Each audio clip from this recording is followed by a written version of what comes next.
नमस्कार मित्रों, मैं वैद्य राजदीप वाडेर आप सबका स्वागत करता हूं। और आज हम बात करेंगे जीवन यापन कर्मों और 10वीं जो जीवन यापन कर्म है वो, और उसमें होने वाले धातु पदोसज विकारों की जो अनपान चतुष्क में बात की गई है उसके बारे में हम बात करेंगे।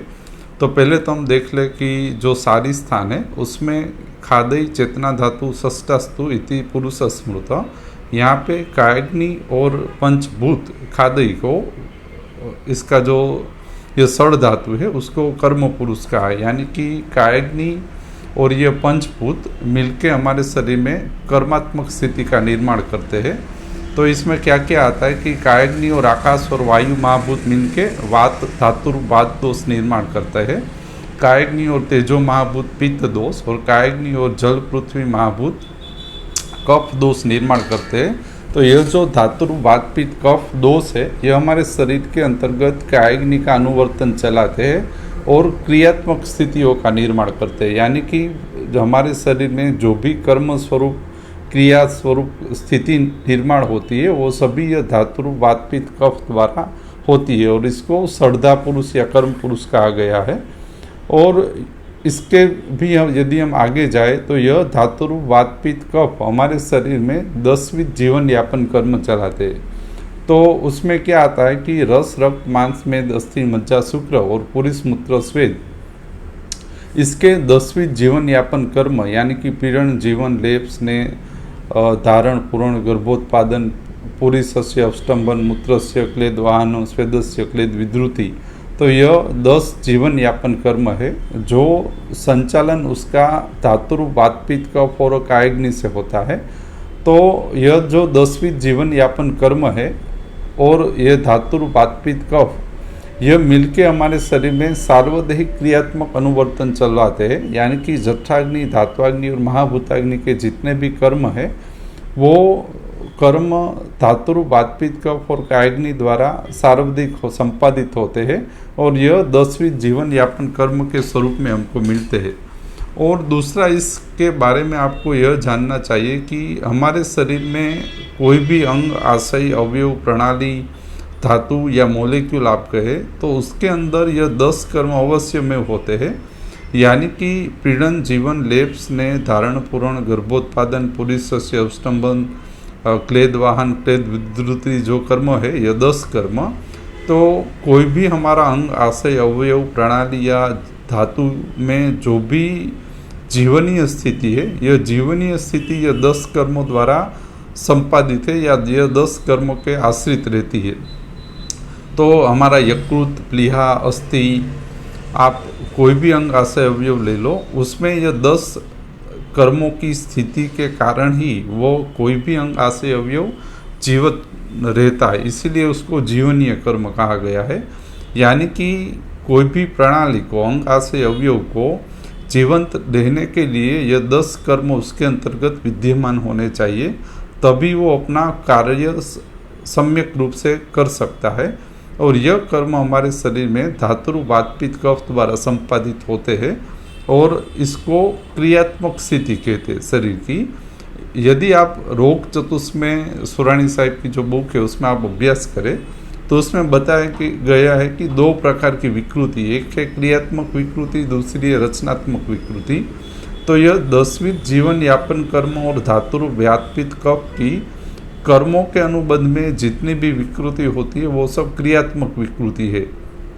यानी कि दोष की क्षय स्थान वृद्धि उद्वद तिर्यक कोष शाखा मर्मास्थि संधि गति, और उसके द्वारा विक्षेपित रस रक्त मांस में अस्थि मज्जा शुक्र पुरुष मूत्र स्वेद के कर्म और जो धातु पदोसज उत्पन्न होते हैं वो सभी दोष द्वारा निर्मित क्रियात्मक विकृतियाँ हैं, और उसको सूत्र स्थान के अंतर्गत दोष के अधिकार के अंतर्गत अच्छी तरह से व्याख्यात किया गया है।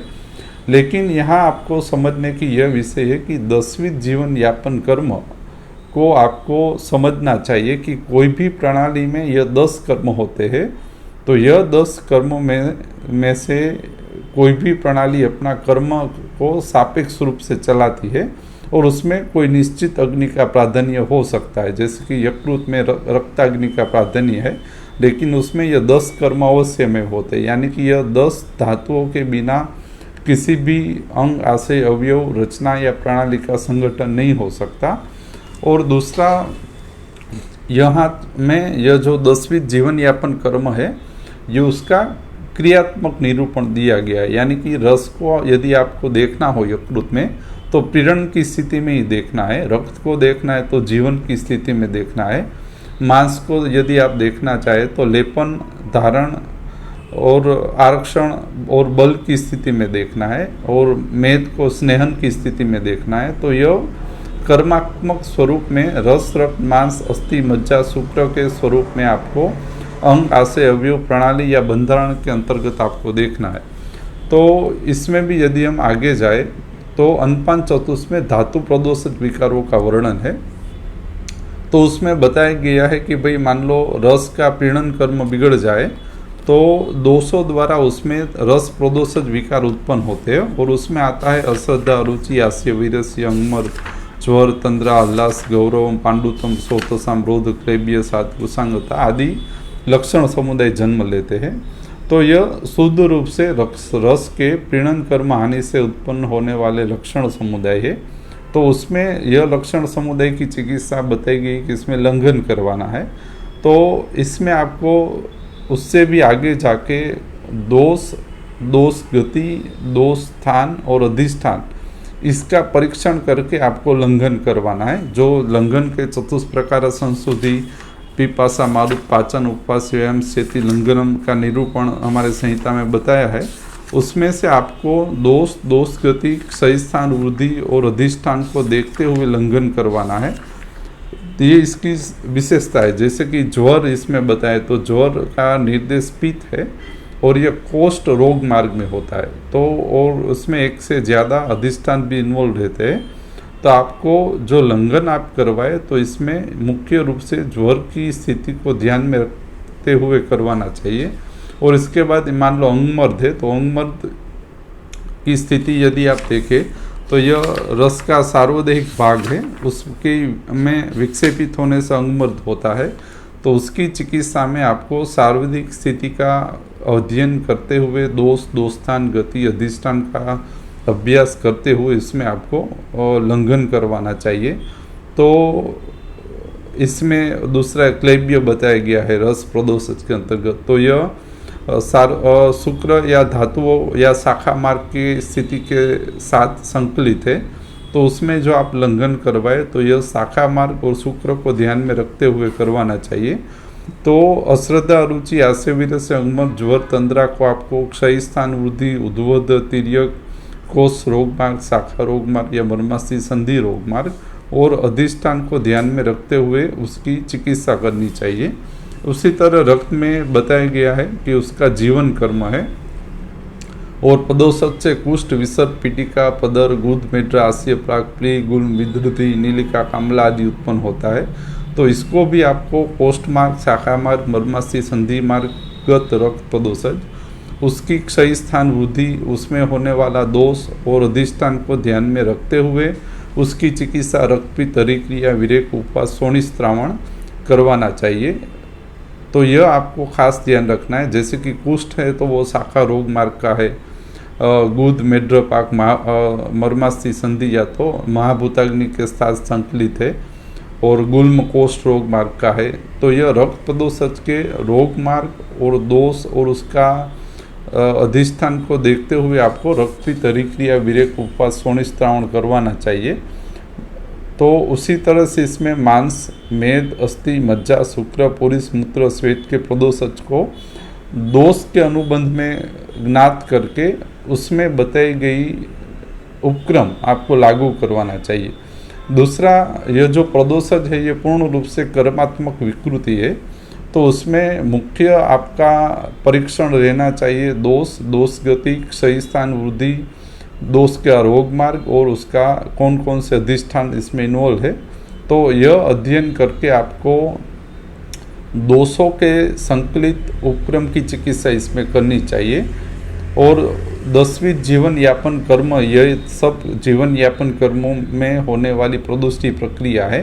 तो उसमें आपको अवश्य में सिर्फ दोष और गति, सही स्थान, वृद्धि, उद्वोध, तिर्यक आदि का ध्यान में रखते हुए चिकित्सा करनी चाहिए।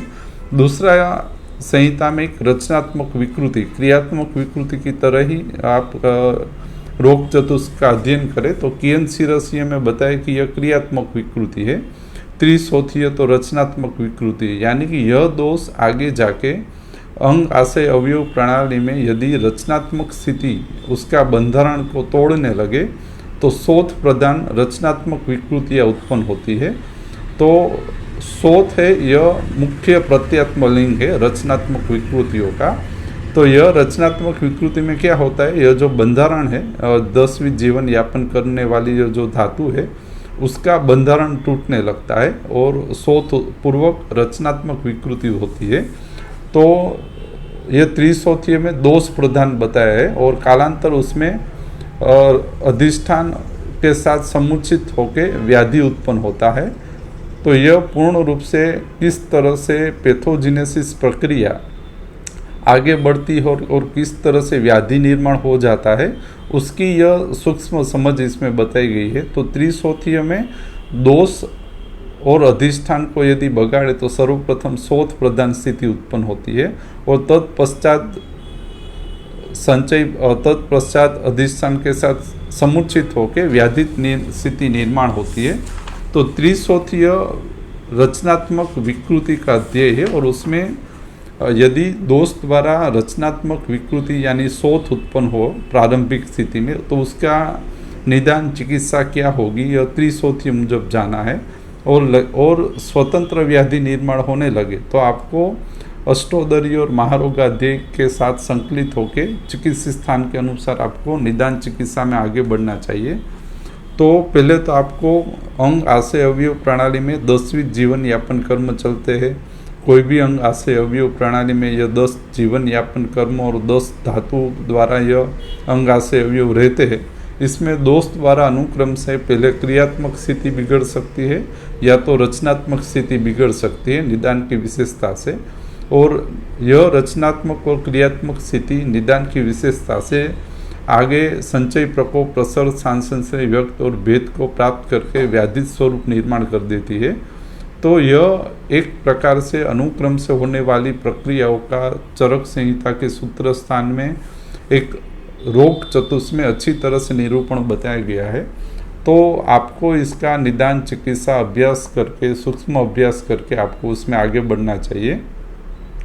तो पहले तो आपको यह ज्ञात कर ले कि कोई भी प्रणाली या मोलेक्यूल में यह 10 धातु रहती है, उसके 10 कर्म रहते हैं और वो मोलेक्यूल या प्रणाली का यह धातु प्रदोषज होना या जीवन यापन कर्म विक्षेपित होने से पहले क्रियात्मक स्थिति हो सकती है और निदान की विशेषता से उसी में ही रचनात्मक विकृति भी हो सकती है जिसे शोथ प्रधान कहा है। और यहाँ हमारे एलोपैथी के अंदर इसमें पीछे टाइटिस लग जाता है और इसके आगे जाके इसमें व्याधित स्वरूप भी निर्माण हो जाते हैं। तो एक ही अधिष्ठान में क्रिया, रचना और व्याधित स्वरूप अनुक्रम से दोषों द्वारा किस तरह से निर्माण होता है यह पूर्ण रूप से हमारी संहिता में बताया गया है। तो इसको अभ्यास करके आपको निदान और चिकित्सा में आगे बढ़ना चाहिए। तो यह एक विचार आपको काफ़ी मार्ग चिकित्सा निदान आपके समक्ष खोलेगा, तो यह आपको काफ़ी उपयोगी होगा।